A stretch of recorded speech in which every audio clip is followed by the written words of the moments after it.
fiscal policy implemented by Congress and a multitude of other factors to look for how firm the Social Security program is. At a time, the projected long-term cash shortfall is great. The 2022 Trustees report estimates that Social Security has around $20 trillion in cash, and around 90% of its revenue is collected by Social Security. It comes from the 12% payroll tax. And with Social Security's dilemma, well known, Biden has laid out a plan to strengthen the Social Security program. The core of Biden's proposal involves getting more payroll tax revenue, as well as increasing benefits for age beneficiaries and lifetime low earners who need the most.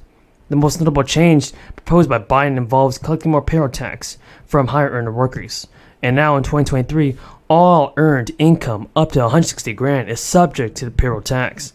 Wages and salary below that are not subject to tax. And Biden's plan would even reinstate the payroll tax on earned income above $400,000 while creating a donut hole between the maximum taxable earnings cap and $400,000. So since the maximum taxable earnings cap increased over time, this donut hole would eventually close and subject all earned income payroll tax to the payroll. So the issue with the CPIW is that it tracks the spending habits of urban wage earners, not the beneficiaries of Social Security. Since the CPID is specifically tracking the expenditures of seniors, it should result in a more accurate benefits. The average value of each claim is $2,000. Last year, about $4 billion in property tax was returned to the rightful owners. While each state has its own rules that govern the process of claiming the property, you can count on being required to prove that you are the rightful owner. For example, providing documents confirming your identity. States often try to locate people as well, for instance, matching the owner's information to a tax return. And according to officials, state treasuries get new unclaimed property turned over to them every single day. Officials are encouraging people to check their missing money in a national cleaning house for unclaimed assets, and most people are participating in this. The IRS may have some extra money for you, and the tax agency has announced that more than $500 million in outstanding refunds remain unclaimed for the 2019 tax. The agency estimates that more than 1.5 million taxpayers might have qualified for a refund but did not file a federal income tax return for the 2019 tax year. If you were due a refund, you must file a federal income tax return to get your money. Things are a little bit different this year. You have more time than usual to claim the 2019 refund. That's because the normal filing deadline to claim refunds is typically around the April tax deadline. But the filing deadline, everybody, for 2019 tax returns wasn't normal at all. It was postponed to July 15th due to the crisis. The IRS estimates the midpoint for the potential unclaimed refunds for 2019 to be $893. That means half of the refunds are more than $893 and half are less. Tonight, money is on the way to millions of Californians to help ease the pain of inflation. The stimulus payments are part of the state budget deal just announced last night. The checks are designed as tax refunds. Families could receive up to $1,050 through direct deposits and debit cards. APIX5's Lauren Toms breaks down how it works and spoke to Bay Area families about whether it will actually help.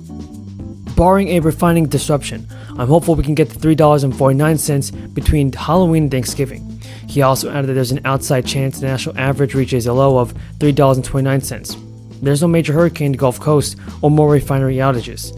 However, analysts also warned the decline could slow temporarily and even turn higher in some areas like California and the Midwest.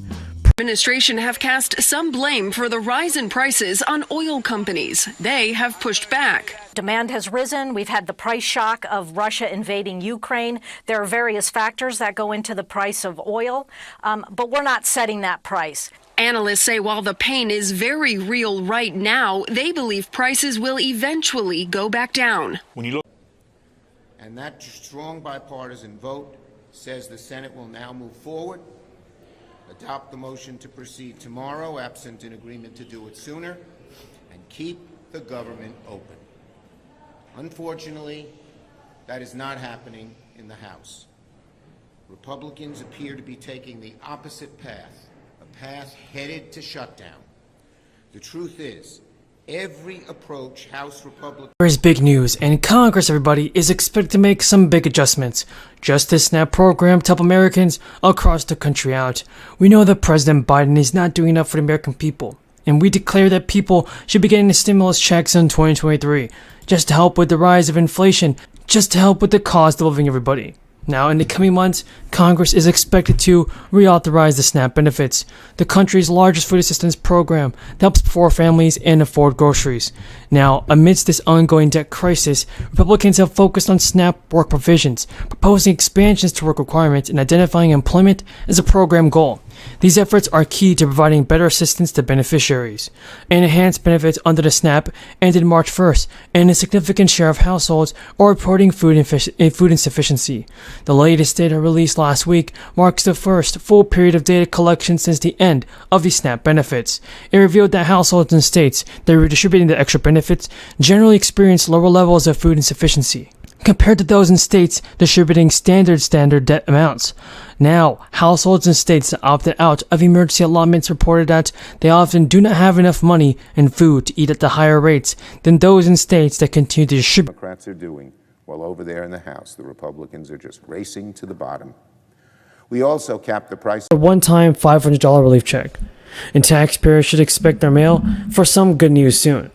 Starting this week, the IRS is sending letters to more than 9 million individuals and families who appear to qualify for a variety of key tax benefits, but did not claim them by filing a 2021 federal income tax return.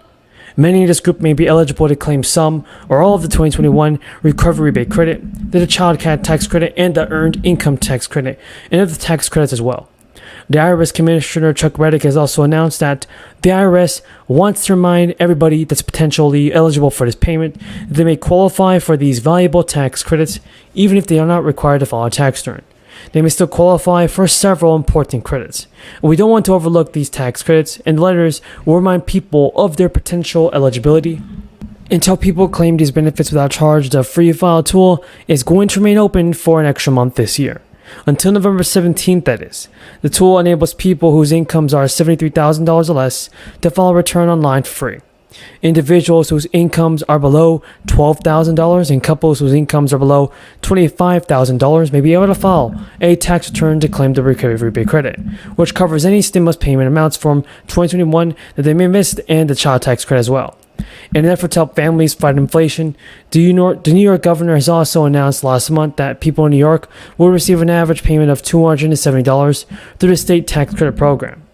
As part of the 2022-2023 New York State budget, New York taxpayers could receive a check for two different payments under the Empire State Child Credit and the Earned Income Credit. And while the payments will come out as a relief for many, most of the state's nearly 20 million residents are not eligible. Around 1.75 million low-income New Yorkers and families are eligible for payments. This program will actually put money back into the pockets of nearly 2 million New York families struggling to make ends meet in the face of the crisis. And also, beginning this fall, around 3 million people in Georgia can expect a check of $350 to arrive in their bank, and that's because the governor has released up to $1 billion in crisis aid to send people funds to deal with inflation.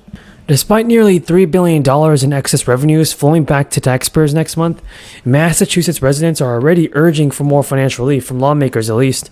Currently eligible residents can expect to receive a rebate that is 13%